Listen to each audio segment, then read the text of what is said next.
কাজের দিন তো আমরা ও বাড়িতে গেছিলাম, গিয়ে তো নিজের চোখে যা দেখার দেখে এলাম। কি রে ছোট, বল না। কি আর কমু দাদা, মা আর মাইয়া মিলা আমার পোলাটারে একেবারে কিনে ফেলছে দাদা। তারা নিঃশ্বাস ফেলনের অবকাশটুকু দিতেছে না। শোনো বৌমা, পোলাটা তোমার, কিন্তু তুমি মা হইয়া এখনো পোলাটারে চিনতে পারলে না, এ আমি বড় অবাক লাগে।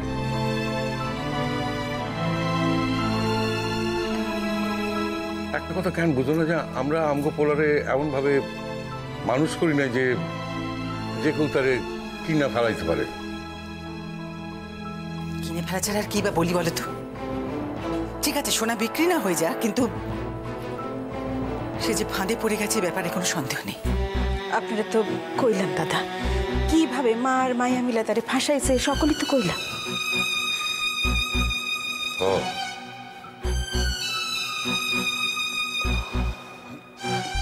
করছে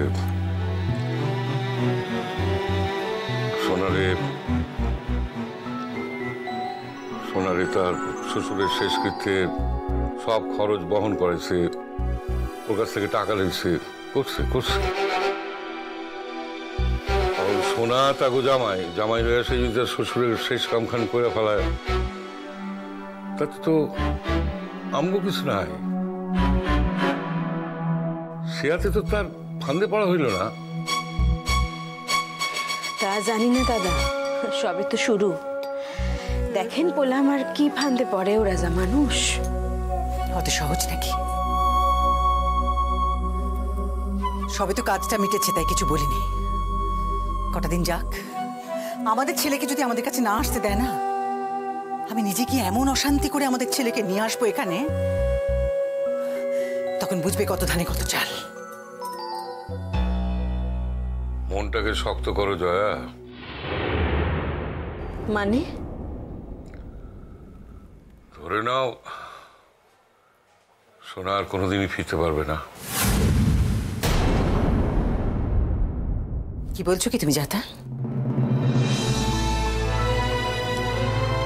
এতে যদি ওরা ভালো থাকে, সোনা যদি শান্তিতে থাকে, থাকুক না।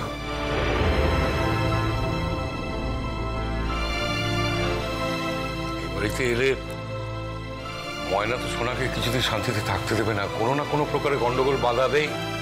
এ ব্যাপারে তো কোনো সন্দেহ নেই।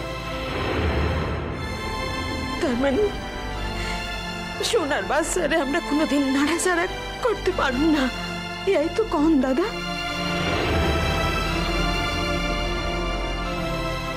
বললেই হলো নাকি?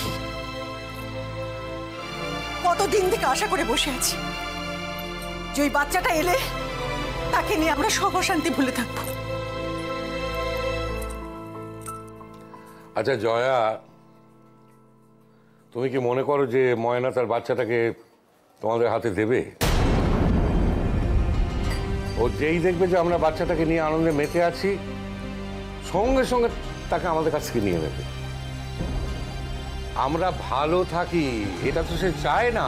দাদা দাদা, একই বাসায় থাইকা বাচ্চাটারে কত আটকাইব? তাছাড়া দেখো না, রক্তের সম্পর্ক বলে একটা কথা আছে জানো তো। হোক না ওই বাচ্চা বড় হোক না, সে দেখবে নিজে থেকে তখন আমাদের কাছে আসবে, দেখে না। ওনার জীবনটা যে এমন হয়ে যাবে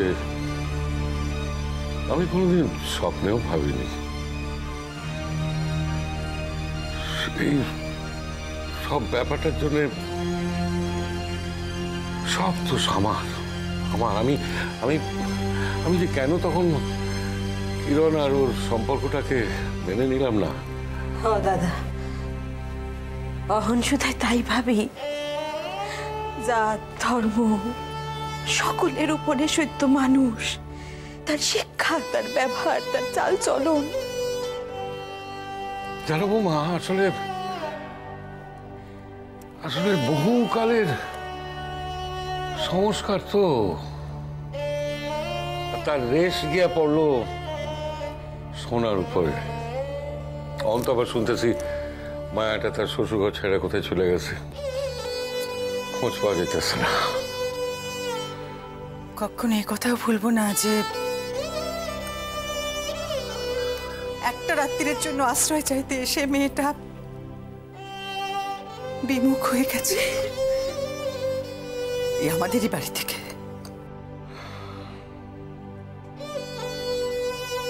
কপাল কপাল কপাল।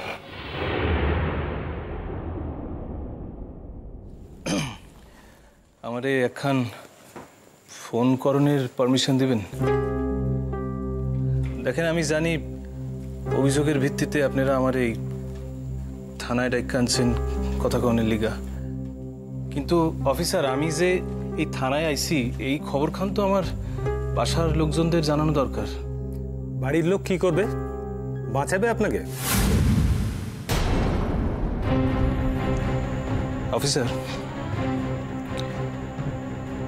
আমি যদি অপরাধ কইরা থাকি, মানে যে অভিযোগ উঠছে আমার বিরুদ্ধে যে আমি একজন বিবাহিত মানুষ হইয়া একজন পরস্ত্রীরে তার সংসার থেকে বাইর কইরাই না আলাদা জায়গায় রাখা তার লগে অসাধু এবং অবৈধ সম্পর্কে লিপ্ত আছি, তাইলে তো আমার শাস্তি পাওয়া কেউ ঠেকাইতে পারবো না, তাই না? তা ঠিক আছে, আইনের পথে চলুক না, কিন্তু তার লিগা তো আপনারা আমারে আমার আপনজনগুলোকে কথা কওয়ায় বাধা সৃষ্টি করতে পারেন না। তাছাড়া অভিযোগ উঠলেই তো আর হইল না, অভিযোগ তো প্রমাণকরণেরও কিছু দায় থাকে নাকি? ঠিক আছে, ফোন করুন। আমার সামনে থেকেই ফোন করতে হবে, এইখান থেকেই ফোন করতে হবে আপনাকে। অশেষ ধন্যবাদ আপনাকে।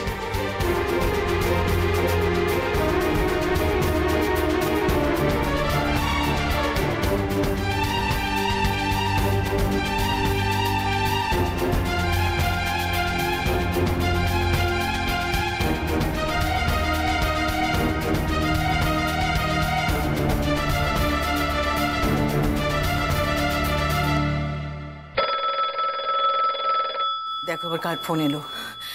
শোনাই হইব দাদা, দেখেন না। সোনাই তো এখন ইউনিভার্সিটিতে আছে।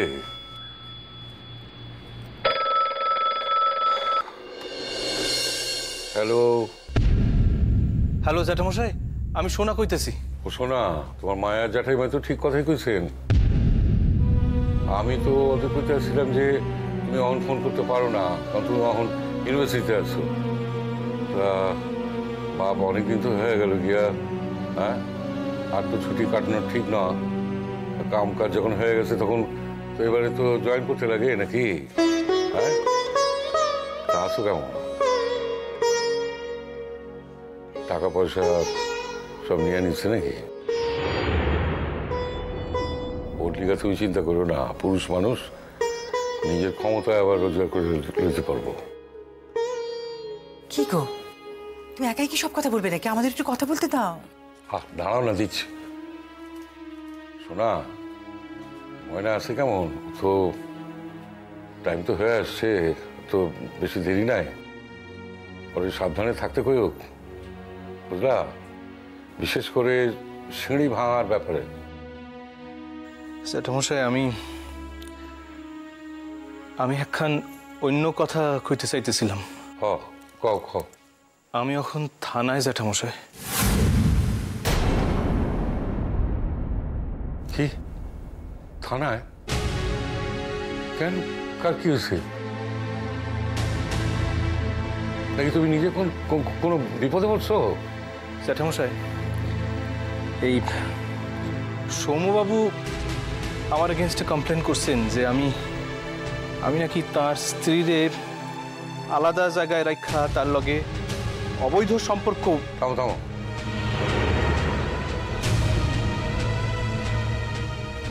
কত কই আছে তুমি? কোন থানা?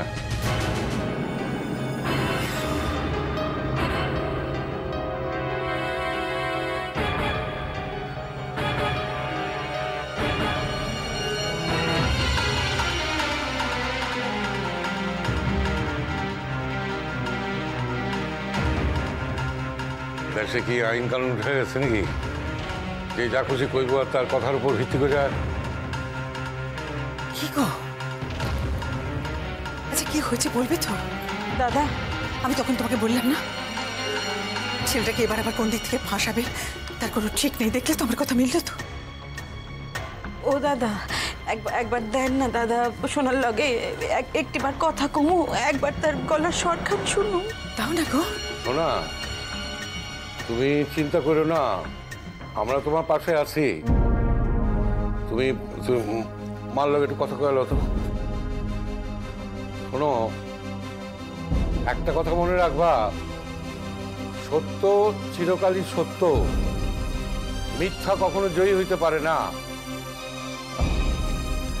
জ্যাঠামশাই, আপনি মায়েরে কয়া দেন, আমি পরে কথা কম। এখন তো থানায় বসে আছি, এখন কথা কইতে পারুম না, আমি পরে কথা কম। আচ্ছা, আমি টেলিফোন খান রাখলাম। দাদা, কি গো, কত করে বললাম ওকে ফোনটা দাও, দিলে না? শুন,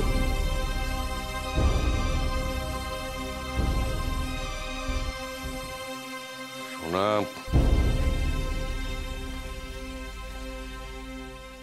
থানায় বয়ে আছে। কি?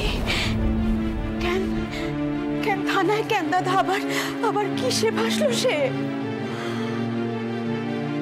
সৌম্য থানায় তার বিরুদ্ধে অভিযোগ করছে, সে নাকি কিরণমালারে লইয়া আলাদা কোথাও রাখছে।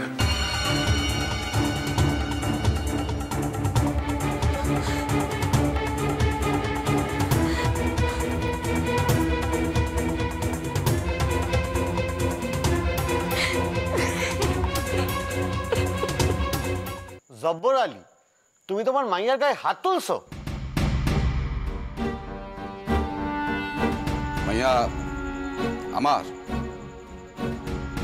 আমি যদি আমার মায়ের গায়ে হাত তুইলাও থাকি, হ্যার কৈফত আমি আপনারা দিতে যাম। খবরদার, যা জিজ্ঞাস করতেছি তার জবাব দাও। কিসের জবাব দেবো? জবাব দাও। কিসের জবাব দেবো কন? এই মাইয়া নষ্ট মাইয়া, তার অনেক কেলেঙ্কারি আছে, এই গায়ের হগলে তা জানে। এই মাইয়া এই গায়ের এক হিন্দু পোলার লেগে ভালোবাসা করে বইছিল, তার আমগো মনি ভয়। আমি তাগো হাত থেকে বাঁচানোর লিগা ভালো পাত্র দিকে হ্যার লগে সাথে দিলাম। ওই হিন্দু পোলার পরামর্শ ওইখানে গিয়ে নানান রকম কেলেঙ্কারি করে মুখ পড়াইলো, তারপরে ওই মিয়ারে তালাক দিল। জিগান, আপনি জিগান, আমার মায়ের জিগায় দেখেন, সামনেই তো আছে, জিগান না। এরপরেও কিন্তু আমার মায়ের চরিত্র সংশোধন হয় নাই কিন্তু। ওই পোলার লগে মেলামেশা চালাইতেই থাকলো।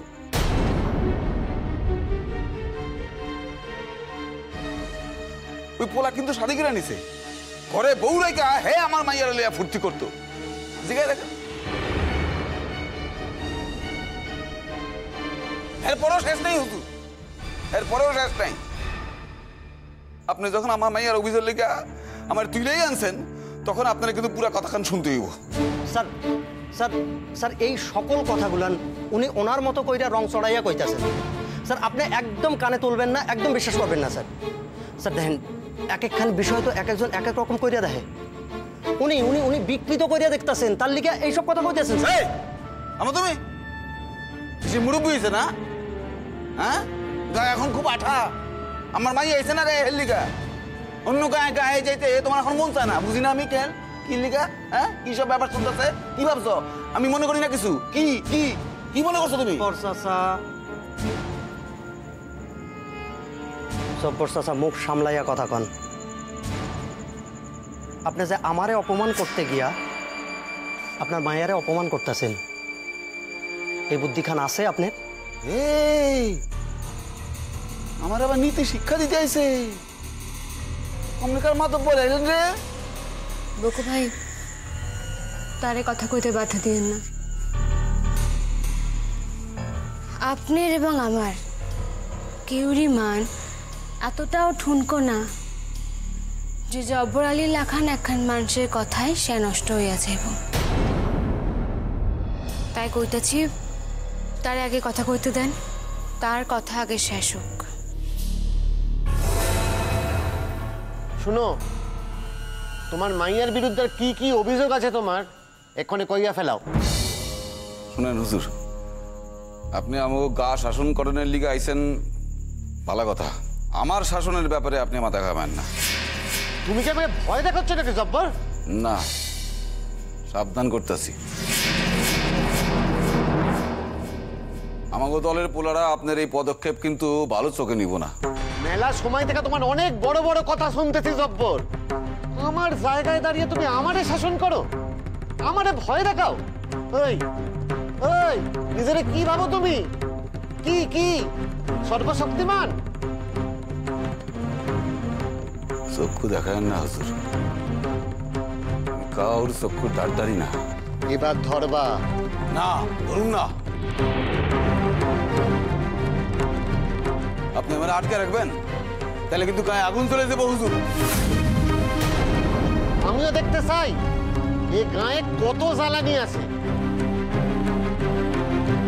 এই গায়ে কত আগুন জ্বলতে পারে সেটা দেখাও আমার কর্তব্য। তোমার আর কিছু কনের আছে জব্বর আলী? দেখেন হুজুর, মাইয়ার লিগা আপনি আমাকে গায়ের কারো কাছে বিরাগ বচন হেন না। মায়ের গায়ের কেউ ভালো চোখে দেখে না। তাতে আইনের কিছু এসে যায় না জব্বর। আমি যা জিজ্ঞাসা করতেছি তার সঠিক জবাব দাও। তুমি এগো পাঠশালায় ঢুইকা ভাঙচুর করছো, পড়ালেখার কিতাব জ্বালাই দিছো, তাণ্ডব চালাইছো।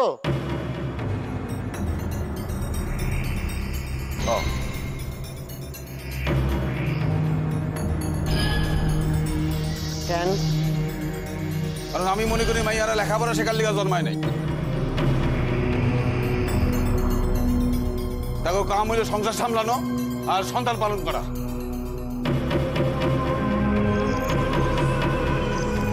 তুমি কি মনে করো তাই দিয়ে দেশ চলবে না জব্বর আলী? আমার ঘর আমার নিয়মেই চলবো না জব্বর আলী, তুমি কিন্তু বারবার ভুইলা যাইতেছো যে তুমি কোথায় খাড়াইয়া কার সম্মুখে কি কথা বলতেছো। এই এই এই এই মাইয়া মাইয়া আমার আমার আমার বিবিরে লেখাপড়া শেখে। পাড়ার অন্য মাইয়া লোককে ডাইকাই না, বাসায় বসে লেখাপড়া শেখে। কলকাতা থেকে নষ্টামি করে আইছে, লাথি খেয়ে আইছে অনেকখানে আইসাই পুরা গাঁও খানার মধ্যে পাবে ভরেই গেছে। আর এই বাপ খাবে তারে মদত দেয় এই লোক, এই লোক, এই এই এই লোক, এই লোক, এই লোক, এই সাবুদ্দিন সাহেবের ভাইকে মদত দেয়, মদত দেয়। শোনো জব্বর আলী, আমি তোমারে একটাবার শেষ সুযোগ দিতে চাইছিলাম। কিসের সুযোগ? তোমার মাইয়া তোমার নামে থানায় ডায়েরি করছে। আমি তো চাইতেছিলাম যদি উভয় পক্ষ একটা মিটমাট করিয়া লইতো, তাহলে তোমারে এই বয়সে আপন মাইয়ার অভিযোগের ভিত্তিতে হাজতবাস করতে হতো না। কিন্তু তুমি তো দেখছি তোমার কামের লিগা বিন্দুমাত্র অনুতপ্ত না। কি তাই তো?